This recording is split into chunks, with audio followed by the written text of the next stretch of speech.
Hello mga ka-showbiz! Welcome back to my channel. Binasag na ng ABS-CBN at Star Magic ang kanilang katahimikan at naglabas na ng statement against sa negatibong komento ni Christy Fermin against Ivana Alawi kung bakit natsugi at natanggal na ito sa Batang Quiapo.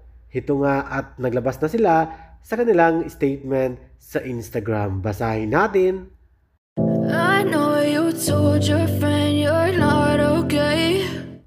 Yan po, pinabulaanan at nagtanggol ng Star Magic si Ivana Alawi na maayos po ang pag-exit o pagkatanggal ni Ivana Alawi sa Batang Quiapo at maganda din daw ang kanilang pakikisama sa mga casts ng Batang Quiapo. Walang ginagawang masama si Ivana Alawi at okay na okay po ang relasyon niya sa mga cast na naturang show na Batang Quiapo sa ABS-CBN. I know you told your friend you're not okay.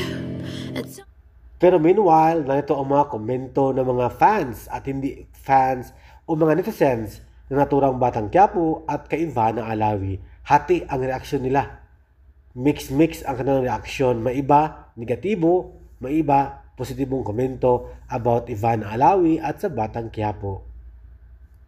Walang katotohanan ang mga dahilan na lumalabas ngayon sa mga social media kung bakit natanggal ito nga si Ivana Alawi sa Batang Quiapo at 3 buwan lang talaga daw ito nga si Ivana di umano sa Batang Quiapo ang kanyang karakter. O di ba?